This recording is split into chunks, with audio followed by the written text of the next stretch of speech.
El itinerario que vamos a realizar por la raya fronteriza supone un acercamiento a los paisajes de la raya seca y de la raya húmeda, que es una continuación del Planalto Beirao portugués y que de alguna forma nos introduce ya en los paisajes de la Penillanura, que son limítrofes con Portugal. Esta zona fronteriza tiene una larga historia, está llena de cicatrices que han quedado como testimonio de las relaciones de España y Portugal a lo largo de los siglos, y esas huellas quedan muy bien marcadas, por ejemplo, en las fortalezas históricas de uno y otro lado, y concretamente en Ciudad Rodrigo, donde encontramos una de las ciudades pequeñas históricas que resume esas relaciones en un medio urbano. A medida que avanzamos hacia el este desde la frontera,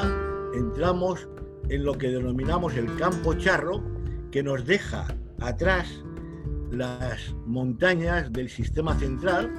como la Sierra de Francia, la Sierra de Gata, que enlazan con el sistema central portugués y la Sierra de la Estrella.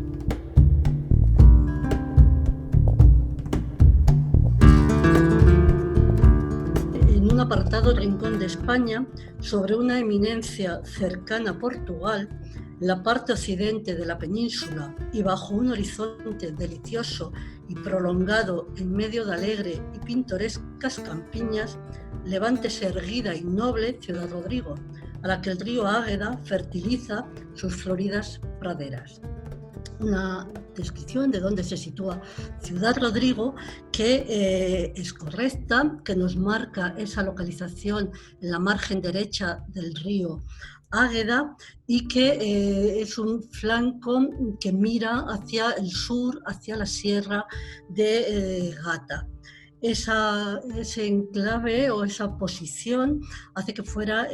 utilizado ese emplazamiento desde los antiguos betones, por supuesto por los romanos, que encontraron en Ciudad Rodrigo una posición estratégica en sus vías de comunicación entre Salamanca y Coimbra y derivado hacia el sur, hacia Mérida, y que nos ha dejado vestigios en la muralla, en los verracos, en algunas columnas que están en el escudo de Ciudad Rodrigo. Si damos un salto en el tiempo, en el siglo XII, con la romanización, esa vieja Miróbriga, que era el nombre antiguo de Ciudad Rodrigo, se pasa a denominar de esta manera porque fue repoblada por el conde Rodrigo González de Girón.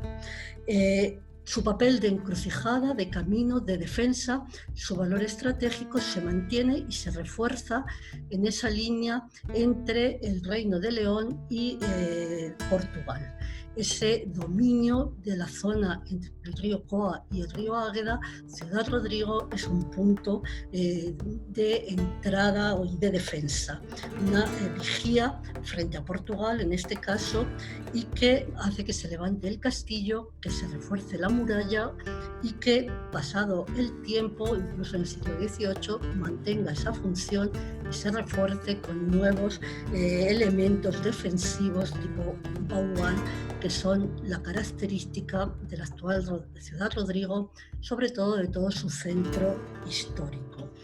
A esa función militar, a esa función estratégica, suma Ciudad Rodrigo también la posición que de ella toman los hacendados, los grandes dueños de las dehesas, y también la función eclesiástica. Ciudad Rodrigo es capital de obispado, sede de un obispado que se extiende por las provincias de Cáceres, pero también por Portugal. De hecho, en esa época, 48 parroquias portuguesas dependen del obispo de Ciudad Rodrigo. Esas clases privilegiadas viven en el recinto amurallado, pero a su lado también están esas funciones urbanas de elaboración de productos, de servicios, de sastres, de tejedores, de curtidores, de artesanos sobre todo muy reconocidos en cuanto a la filigrana y al trabajo fino de la plata, y también sus mercados y ferias que tienen una gran trascendencia, que tienen su origen medieval, pero algunas de las cuales se mantienen hasta nuestros días, como puede ser la Feria de Botigueros en el mes de mayo y también el Martes Mayor, hoy encuadrado en las fiestas del Carnaval del Toro reconocidas y de interés en esta ciudad. La trama urbana interna de la ciudad se va consolidando y se va expandiendo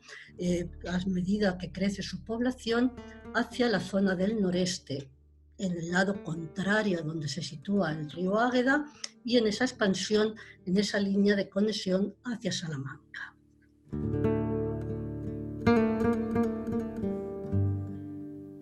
Ciudad Rodrigo, en la actualidad, conserva un rico patrimonio, conserva ese recinto amurallado, reconocido como patrimonio histórico y artístico desde el año 1944, recogiendo esas herencias, esos méritos arquitectónicos desde el románico hasta el Renacimiento, y que es el patrimonio más valioso y admirado de la ciudad en el momento actual. La catedral, las propias murallas, el puente romano, el castillo de Enrique II, convertido en parador nacional en 1931, pero también los palacios, las plazas que jalonan el callejero de Ciudad Rodrigo. Podríamos concluir diciendo que hasta 1870, hasta prácticamente el inicio del siglo XX, Ciudad Rodrigo fue una ciudad eminentemente estratégica, militar y religiosa, a la que luego suma ese papel también estratégico en las comunicaciones entre España y Portugal, que siempre tuvo, como dijimos, desde la época romana, y que en la actualidad ha ido perdiendo protagonismo,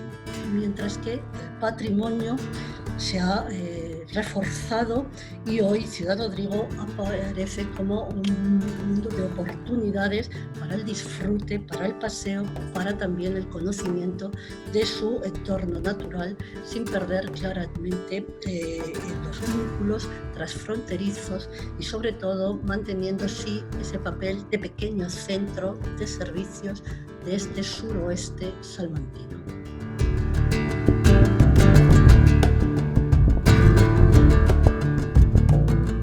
Entramos en el paisaje de las Penillanuras, o denominado en nuestro argot popular el Campo Charro,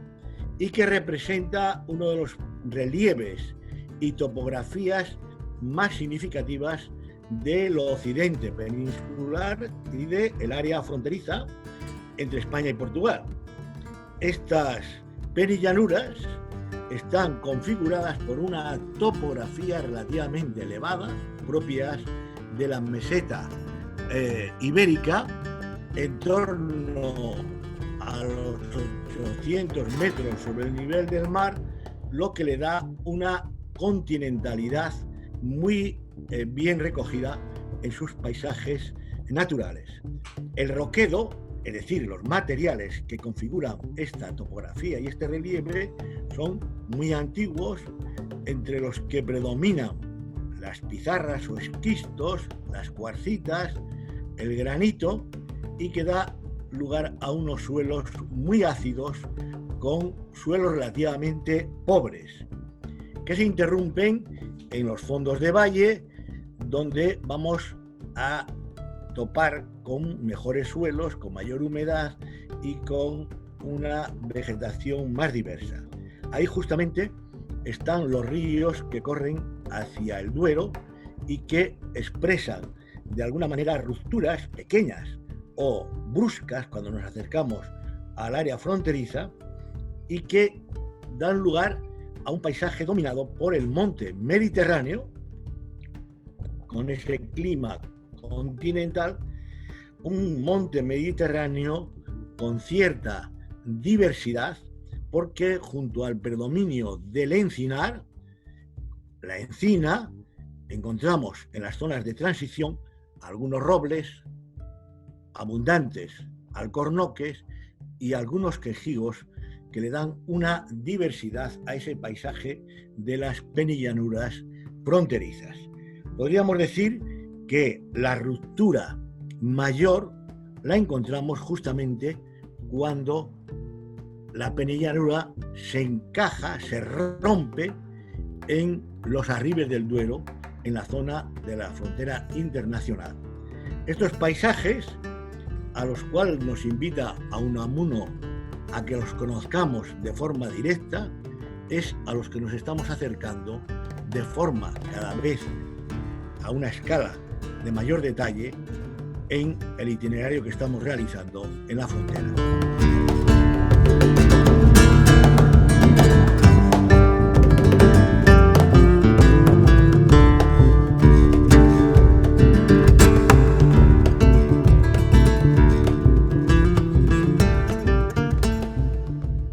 Campo Charro es el nombre bajo el que se conoce a una gran parte de la provincia de Salamanca, aunque no es totalmente sinónimo. Aún así, en muchas ocasiones se utiliza charro como un gentilicio sinónimo de salmantino. Ha sido una denominación que se ha ido incorporando al acervo popular y que hoy aparece con esa cierta confusión. Si somos más estrictos y desde un punto de vista más geográfico, podríamos decir, según algún libro histórico de geografía regional de España, que en realidad el Campo Charro es esa zona de la penillanura salmantina de cercas y de grandes extensiones de encinares de monte hueco. Por tanto, tendríamos que asociar ese Campo Charro con una gran parte de la provincia de Salamanca. Los estudios sobre las comarcas históricas de la provincia de Salamanca, del gran profesor Antonio Llorente, pues nos habla de que ese Campo Charro sería una delimitación a escala más general, mientras que engloba otras divisiones de menor tamaño y de menor escala. De ahí que en ocasiones se hable de Campo Charro como Campo de Salamanca, cuando son dos escalas diferentes y cuando en realidad el Campo Charro es más extenso. No tiene unos límites claramente definidos, sino que agrupa a todas esas zonas de penillanura donde domina la dehesa, donde domina el ganado y que por extensión, vuelvo a decir, se asimilan a la provincia.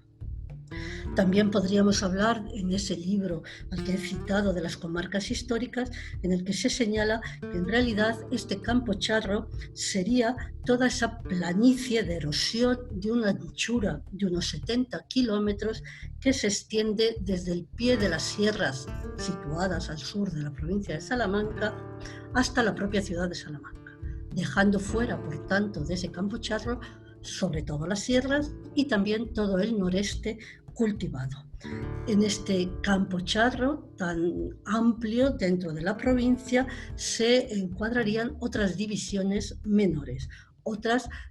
topónimos diferentes, otras entidades comarcales, como puede ser la tierra de Ledesma, la tierra de Vitigudino, el Abadengo o el propio Campo de Salamanca y lo que sería también la tierra de Ciudad Rodrigo por la que estamos transitando.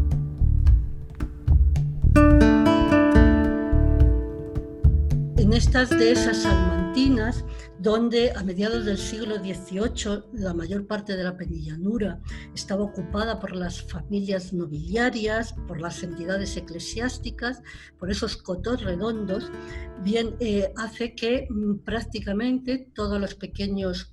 propietarios hubieran sido usurpados y simplemente tendríamos esos hacendados que viven en la ciudad y que tienen a sus administradores en la finca, también en la ciudad, o a los montaraces en el campo. Pero verdaderamente las dehesas, los trabajadores de esas dehesas, son las pequeñas personas que viven incluso en las casas propiedad de esos hacendados. De tal manera que son unas condiciones serviles, unas condiciones de cierta pobreza y que las desamortizaciones del siglo XIX no consiguen solventar o solucionar. De tal forma que en este contexto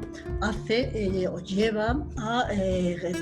gran pensador don Miguel de Unamuno a describir en un artículo que dedica a las dehesas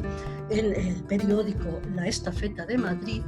bien como son esas dehesas, pero también algunas referencias a esa situación un poco denigrante que se vive en esos entornos. Dice, y leo textualmente parte de ese artículo, que las vacas, las ovejas y los cochinos se comen a los hombres. La escasa agricultura de las regiones de dehesas no es más que un añadido a la ganadería, sin que sucede lo que en otras regiones, en el que la vaca y la tierra se completan. Bien, en este contexto, un poquito más adelante, viene a decir que si de toda esta provincia de Salamanca y de otras regiones de ella emigran por familias al Brasil, es porque no les admite el llamado aquí campo de Salamanca, el campo de dehesas sustentadoras de ganados. Esta situación que denuncia don Miguel de Unamuno en 1899 lleva a que a lo largo de finales del siglo XIX, pero también en buena parte del siglo XX, muchas de esas personas que vivían en esas dehesas en unas condiciones no muy favorables empiezan a emigrar, también debido a la modernización de la propia agricultura. Esa emigración hace que municipios como por ejemplo Peralejos de Arriba, que llegó a tener 500 habitantes, que tiene dehesas, esos 500 habitantes, digo, de principios del siglo XX, hoy día no conserve más que 30 y tantos. Es decir, ha perdido un 90% de la población. Las alquerías, los caseríos de las dehesas se abandonan y encontramos esa situación en el momento actual. Menos población que vive mejor, afortunadamente de manera más digna, pero que ha sufrido ese proceso de expulsión de estas dehesas.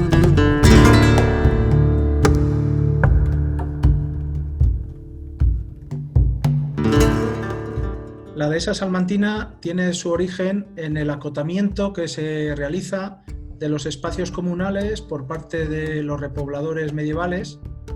que no ocupan estos espacios montaraces. Los pobladores de la Edad Media de la zona central de la provincia de Salamanca, lo que corresponde a esta amplia zona del Campo Charro, pues eligen como lugares de asentamiento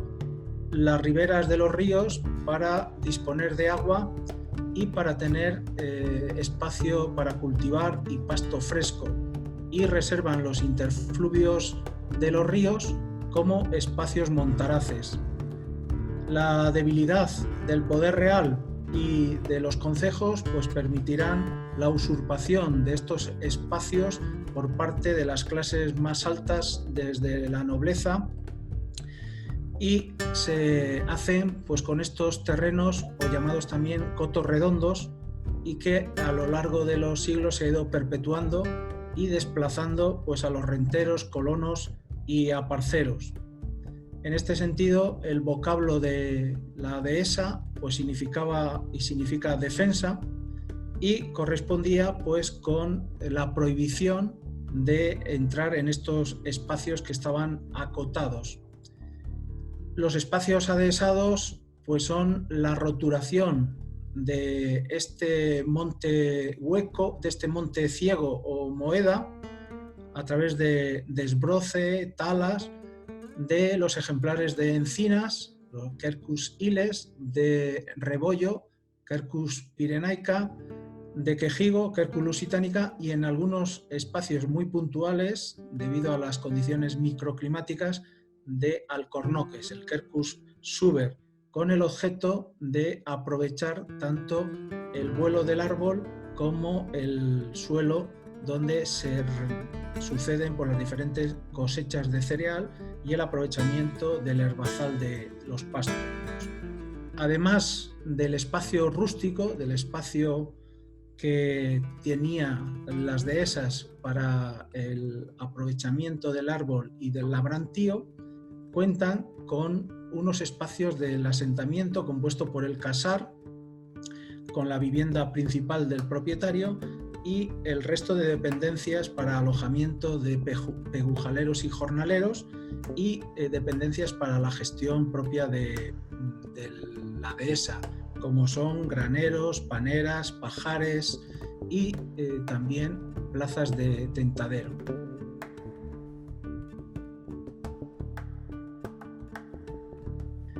La dehesa pues constituye una de las muestras más representativas de los variados paisajes agrarios de la provincia de Salamanca y uno de los mejores modelos de gestión sostenible a partir de esas tres vertientes: agrosilvopastoril, donde se incluye la explotación agrícola, el terreno forestal y la ganadería, y constituye pues una de los modelos más rentables desde el punto de vista ecológico y económico, y ha sido y es reconocido a escala mundial. Como ya comentamos, es el modelo de explotación que consiste en el desmoche del árbol para que las ramas en forma de candelario abran, se extiendan y de esa forma crezcan a lo largo horizontal en vez de vertical. Esto trae consigo pues unos beneficios, estos cuidados forestales, para la obtención de los esquilmos de la dehesa en forma de leñas, madera. En otro tiempo esta madera se transformaba en carbón que se distribuía pues por la capital salmantina. Y también el aprovechamiento de los frutos de los árboles a través de la montanera, y al mismo tiempo esta copa de los árboles pues dan sombra a amplias zonas de pastizal que aprovechan a diente el ganado vacuno, lanar y porcino. El suelo pues generalmente es un suelo pobre y por tanto requiere del aprovechamiento a través de rotaciones largas. Se suele sembrar uno de cada 4 años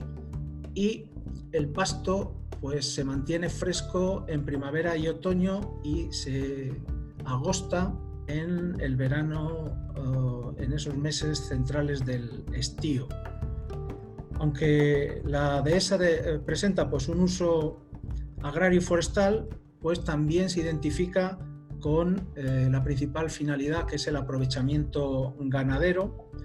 en forma extensiva y para la producción de carne de calidad que se asocia pues con esa vertiente ecológica. Por tanto, la principal orientación de este sistema agrobiosistema pues hay que buscarla en el mantenimiento de la ganadería autóctona y en la utilización de cruces industriales con el fin de conseguir pues productos de calidad. Por tanto, el pasaporte de la dehesa salmantina pues está vinculado con la cría del ganado en régimen extensivo, y las diferencias de cada una de estas dehesas pues las encontramos en la orientación y en la especificación del tipo de ganado que utilizan para el aprovechamiento de los recursos de la dehesa.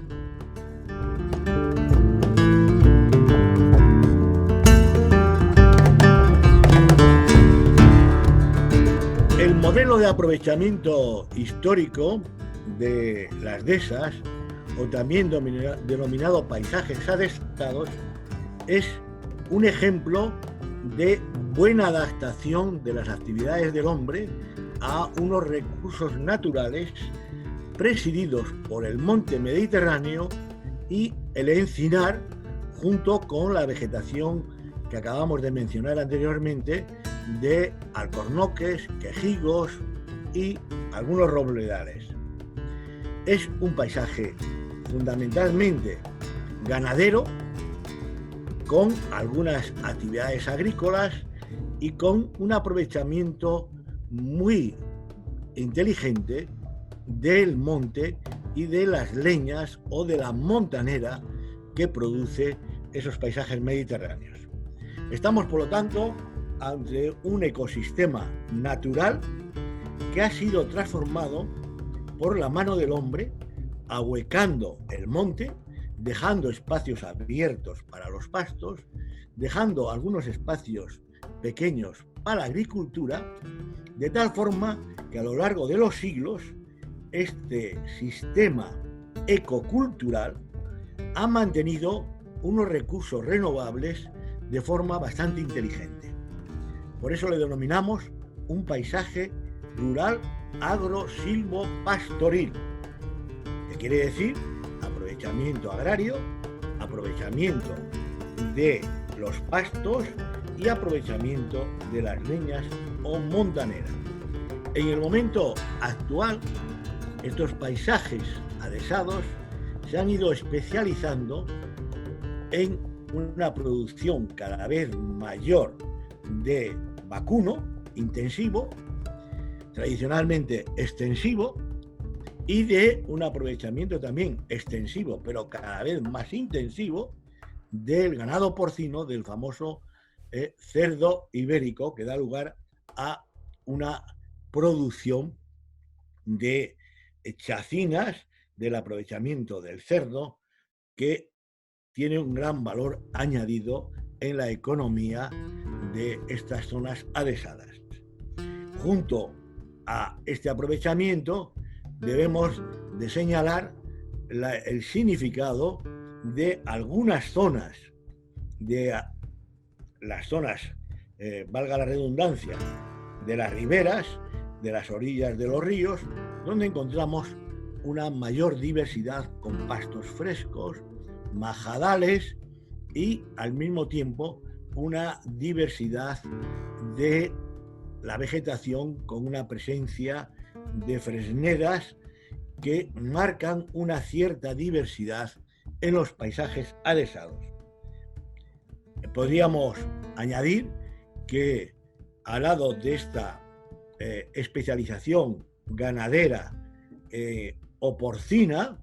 se mantienen en los bordes de las zonas adhesadas de estos paisajes tan característicos de la penillanura, se mantienen otros aprovechamientos a medida que nos acercamos a la zona de la montaña o a medida que nos acercamos a la zona de los arribes del Duero, donde ahí aparecen más una policultivo, una mayor diversidad del sistema agrario tradicional.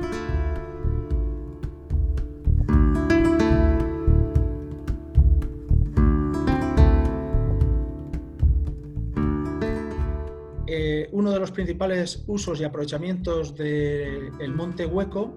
pues es la alimentación de la cabaña ganadera y especialmente del ganado porcino de raza ibérica,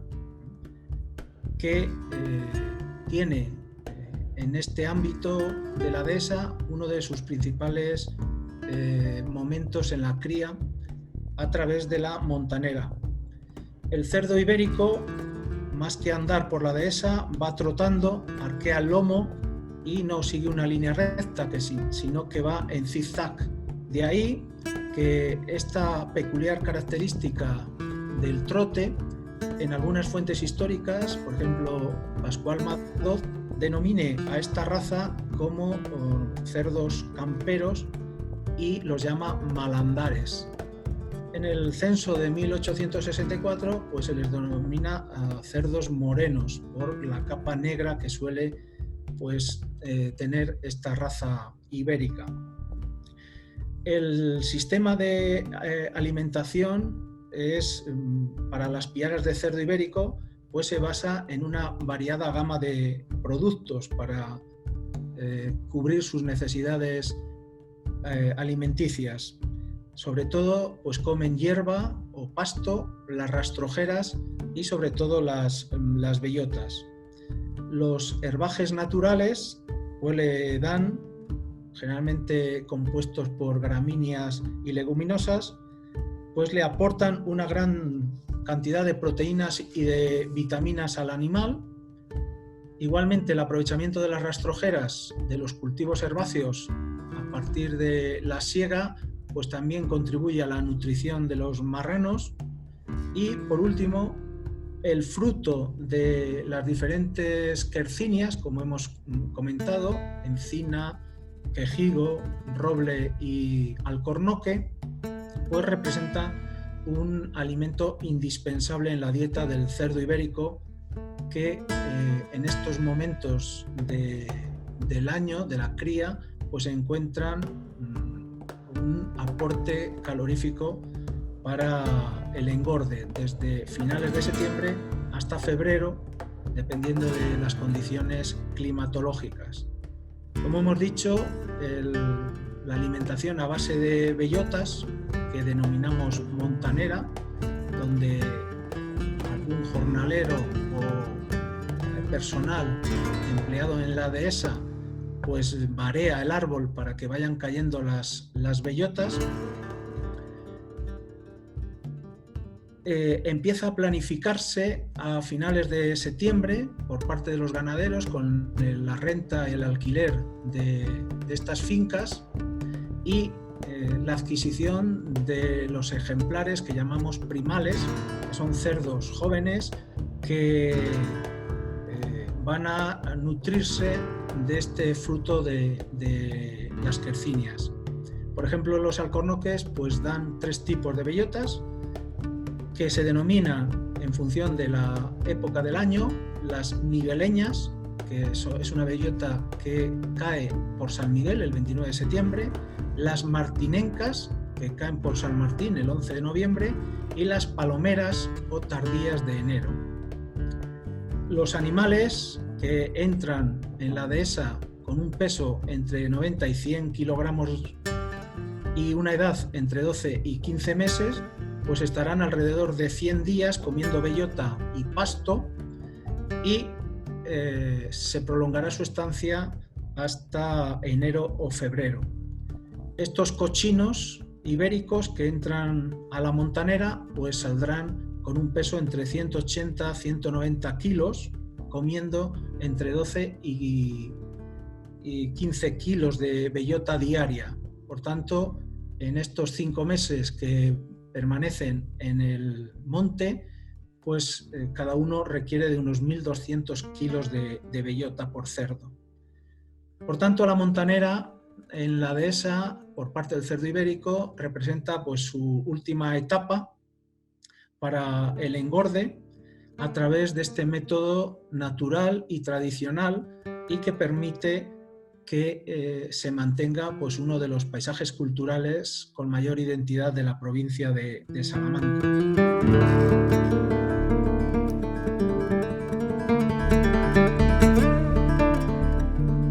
En las dehesas, otra de las especies ganaderas emblemáticas es el ganado vacuno. Un ganado vacuno que históricamente ha estado ligado a la raza morucha. La vaca morucha es una vaca rústica, bien adaptada al terreno, con un tronco ibérico y que tiene una muy buena actitud cárnica, de tal manera que la que tiene uno de los mayores rendimientos de kilos en ternero. Esto hace que se haya extendido por todas las dehesas y se haya privilegiado. La vaca morucha tiene tradicionalmente un color negro o un color cárdeno que son tonos grisáceos entremezclados y entreverados con negro y con blanco, que es la que se ha privilegiado fundamentalmente también por esa actitud cárnica. Es verdad que esta raza morucha es un poco recia y difícil de manejar, pero sin embargo muy bien adaptada a ese régimen extensivo y con esa buena actitud cárnica. Esto hace que la carne de morucha de Salamanca, que es la que producen, la que procede de este ganado, tiene una alta calidad, es jugosa, es bien apreciada y goza de un marchamo de calidad. Tiene o goza de esa indicación geográfica protegida con un consejo regulador para este tipo de ganado. se cría lógicamente en libertad en régimen extensivo en las dehesas. Junto a este ganado bovino de las dehesas encontramos el otro tipo de ganado también emblemático y asociado a ellas, que son los toros bravos. Los toros de lidia que dan servicio a la tauromaquia, que cuadran dentro de la Asociación de Ganaderos de Toros de Lidia. Encontramos hasta 60 ganaderías en el suelo salmantino, algunas de ellas de una gran tradición y de un gran reconocimiento por los aficionados a la tauromaquia, puesto que son reses que se lidian en las grandes plazas. Podemos hablar de hierros como el de Garci Grande, el de Puerto de San Lorenzo, el de Pilar, el de Pérez Tabernero, el de Valdefresno, vuelvo a decir, así hasta 60, algunas para las grandes plazas, otros de esos animales para los festejos más locales, pero que siguen siendo una seña de identidad de muchas o de algunas de este campo salmantino, de este campo charro. Solamente un apunte en este momento actual del COVID-19, desde que se declaró el estado de alarma en España hasta estas fechas, más de 100 toros de ganaderías salmantinas han quedado sin ser lidiados en las grandes plazas y en las grandes ferias.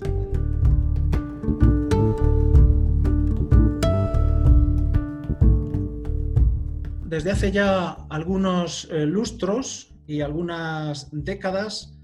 la dehesa y la cría del ganado en este ecosistema, sobre todo las dehesas especializadas en la cría y el manejo del toro de lidia, pues han constituido un recurso turístico de la provincia salmantina. Inicialmente, pues se restringía la visita a las faenas de la dehesa, a la observación de las tareas que realizaban los propietarios para el mantenimiento de este paisaje y la participación en la tienta de alguna vaquilla en las plazas de toros de estas dehesas. Grupos de amigos, familias, jóvenes, pues iban a pasar el día y alternaban pues el conocimiento directo de lo que es la gestión de la dehesa, el ocio a través de estas suelta de vaquillas, y además pues aprovechaban para comer pues una gastronomía típica de este territorio. En la actualidad este producto pues se ha renovado y la Diputación Provincial de Salamanca pues ha liderado y señalizado la ruta del toro bravo y de la dehesa salmantina, que se extiende por todo el campo charro, en concreto por las comarcas de Ciudad Rodrigo, la Fuente de San Esteban, Campo de Ledesma, Campo de Salamanca, e incluso algunas de las 14 fincas que participan en el proyecto pues se localizan cerca de la capital salmantina. El ecosistema dehesado y la cría y la selección del ganado de lidia pues se pueden contemplar en estas fincas vertebradas por esta ruta, con una señalización tanto direccional en las carreteras como en las propias fincas, y sobre todo porque se emplazan en zonas seleccionadas desde el punto de vista paisajístico, artístico y cultural. Además, dentro de la oferta pues destaca también no solamente pues la contemplación de las faenas camperas, como es el manejo, herraje, tienta de los ejemplares de toro de lidia, sino que también se puede degustar una selecta gastronomía basada en los productos locales de calidad y ecológicos derivados de la propia explotación. Hay que destacar que junto a esta propuesta institucional, también desde principios de los años 90, pues hay que una fuerte oferta de infraestructuras de alojamiento de turismo rural destinadas a pernoctar y a realizar actividades complementarias al turismo, y algunos de estos alojamientos incluso pues, están localizados en la propia dehesa y sirven de apoyo para realizar otros recorridos, bien a pie, a caballo o en bicicleta o en vehículos 4x4, para descubrir la estructura de los paisajes adhesados, el manejo y gestión de las explotaciones, el patrimonio cultural, tanto declarado como ese patrimonio menor vinculado con el espacio rural, y sobre todo para contemplar la vida asociada a este magnífico paisaje que son las dehesas salmantinas y disfrutar de la calidad de vida y del bienestar que ofrece el medio rural salmantino. Para el visitante que acude por primera vez a Salamanca es muy recomendable echar una primera mirada desde el puente romano. Desde esa posición enseguida observamos una serie de elementos básicos para comprender el origen y la posterior evolución histórica de la ciudad. Tenemos un río, tenemos un puente. En uno de los extremos del puente hay una escultura zoomorfa de un berraco de origen celtibérico, pero que todo el mundo interpretó siempre como un toro. Y algunos de estos elementos son tan importantes en la personalidad de la ciudad que incluso forman parte de su escudo heráldico. Desde el puente podemos observar que el río es un río de cierta importancia, el río Tormes, pero que estamos en una zona donde es fácilmente vadeable. Estamos en un vado. Y enfrente, si miramos hacia la ciudad, observamos un gran escarpe en el cual se pueden distinguir como 3 cerros o tesos que suponen una defensa natural y que le prestan al lugar pues unas características muy peculiares desde el punto de vista de su valor estratégico para, digamos, permitir un asentamiento que vigilara, digamos, el paso de ese obstáculo geográfico que es el río por esa zona que era de fácil travesía. La ciudad efectivamente surge en esta zona escarpada y en primer lugar en el cerro que queda más al oeste, el Cerro de San Vicente. Recientes excavaciones arqueológicas que ya se están poniendo en valor y que son visitables han sacado a la luz los restos bastante amplios de un poblado que tuvo su origen en el siglo VII a.C., lo que se suele llamar la primera edad del hierro. Y posteriormente el nombre de San Vicente es porque allí se establecería más tarde, ya en el siglo XII, un primer convento dedicado a este santo, de cluniacenses, que más tarde serían reemplazados por benedictinos y del cual también quedan algunos restos. Solo restos porque en la época de la Gran Independencia, en el siglo XIX, esto fue ocupado por el ejército napoleónico y pusieron un fuerte que después destruyeron y destruyeron también lo que quedaba de aquel convento que ya no se recuperó. En el centro, donde están las catedrales con sus torres, sus agujas, pues la zona más amplia supuso una expansión del núcleo primitivo ya en lo que se llama Segunda Edad del Hierro hacia el siglo IV a.C. Se creó ahí un castro de tipología celtibérica, como muchos característicos aquí de la zona fronteriza entre España y Portugal, del oeste de Castilla y León, y que tuvo su recinto amurallado, del cual se conservan bastantes vestigios, lo que se llamó la Cerca Vieja. Fue un lugar, pues, digamos, más grande en superficie que el primitivo y que permitió que las comunidades celtibéricas pues prosperaran, crecieran en número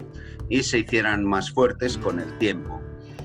La ciudad, por otra parte, en esta zona, pues permitía un fructífero intercambio entre culturas diferentes dentro de los pueblos celtíberos.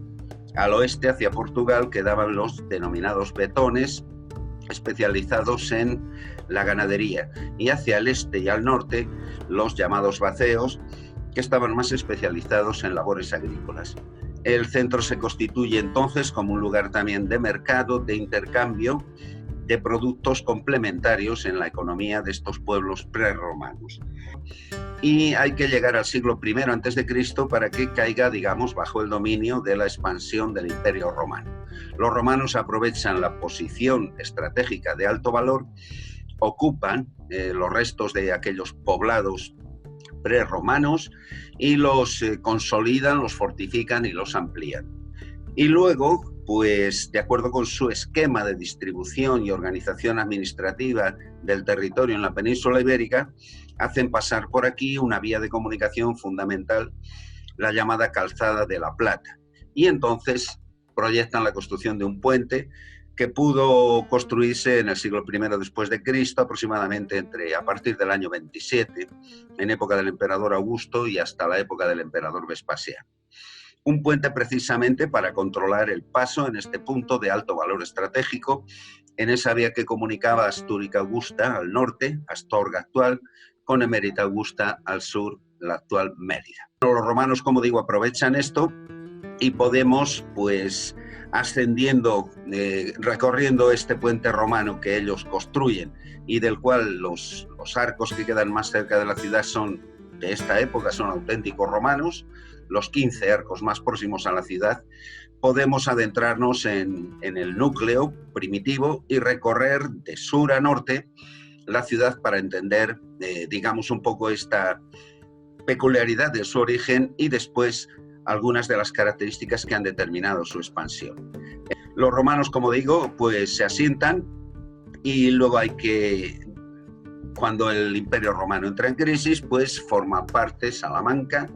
con ese nombre antiguo, el Mántica, evolucionado ya en latino a Salmántica, pasa a formar parte a partir del siglo VII, principios del Imperio Visigodo.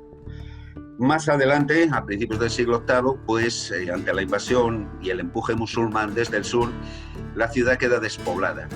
Y queda despoblada pues durante bastantes siglos, hasta que en el siglo XII la expansión, el avance de los cristianos desde el norte, reconquistando los territorios que habían ocupado los musulmanes, pues permite crear una zona fuerte fronteriza en el sistema central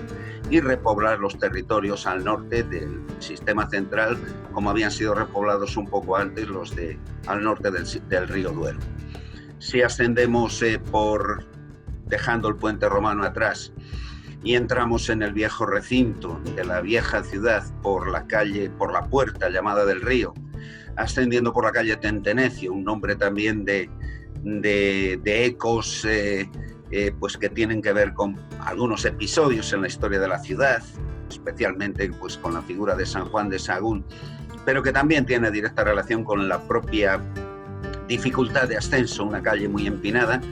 Llegamos a uno de los centros donde se pone de manifiesto la expansión posterior de la ciudad. Ascendiendo por esta calle Tentenecio,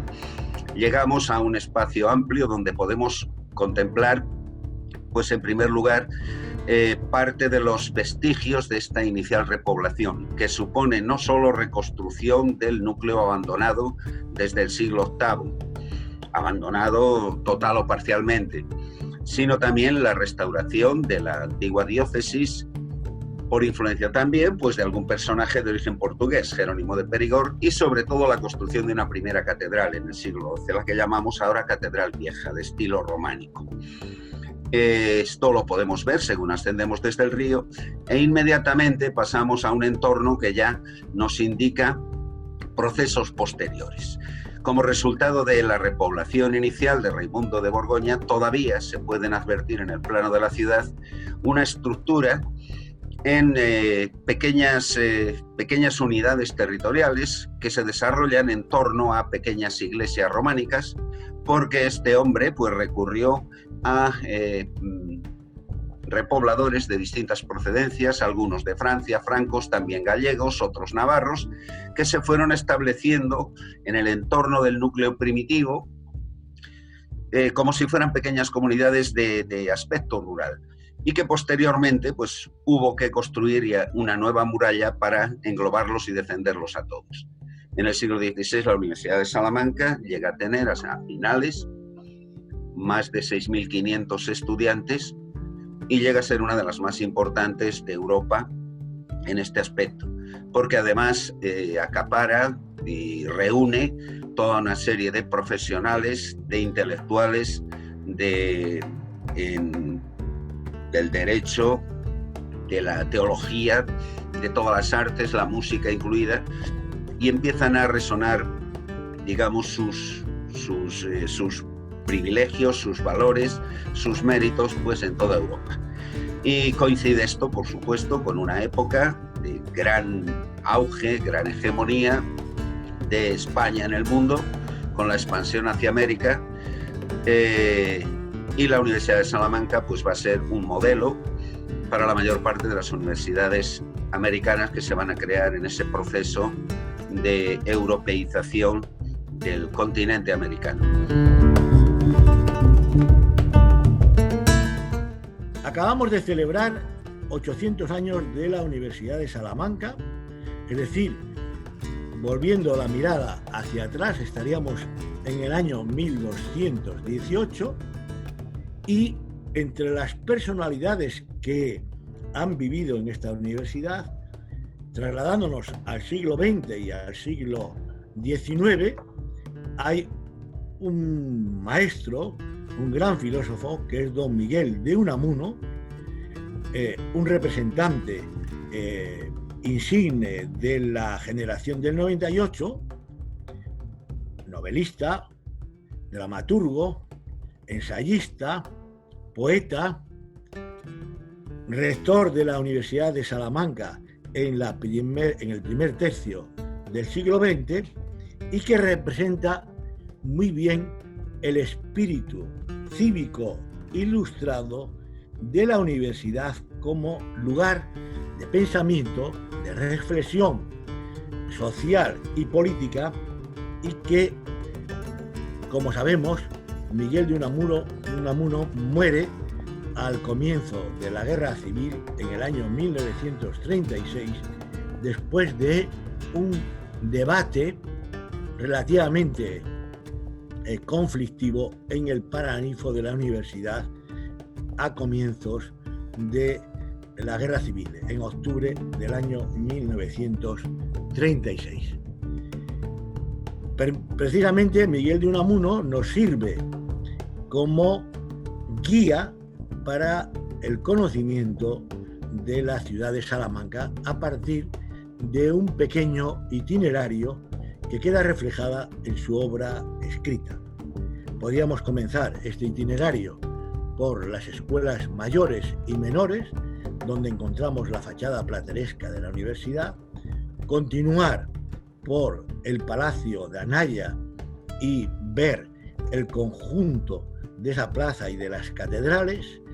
Ahí hay una representación de Unamuno en un busto, un famoso escultor español, Víctor Macho, que representa muy bien la figura de Unamuno en ese Palacio de Anaya. Luego podemos continuar por la calle Compañía, una representación de las calles históricas de Salamanca, y detenernos en este itinerario en el conjunto de las Úrsulas, donde volvemos a encontrar una escultura de Unamuno representando su reflexión como hombre ilustrado, pensamiento crítico, y continuar después hacia la Plaza Mayor como símbolo de convivencia y de encuentro en la ciudad. Unamuno, a su vez, debatía mucho con los frailes dominicos en el convento de San Esteban, y fruto de ese debate, que nos lleva a otro itinerario por la calle de San Pablo hacia el convento de los dominicos, fruto de ese debate es una obra clásica de Unamuno, que es el sentimiento trágico de la vida. Comenzábamos este itinerario por el Campo Charro o por la ciudad con una recomendación de Unamuno sobre el conocimiento de nuestros paisajes. Y terminaríamos este itinerario con una poesía de Unamuno en el que canta justamente a la ciudad, al entorno, a la capacidad acogida de la ciudad de Salamanca para la quietud, el pensamiento y la reflexión, llamando en esa metáfora unamuniana al alto soto de Torres que se recuesta sobre el río Tormes y sobre el que brilla el sol de Castilla.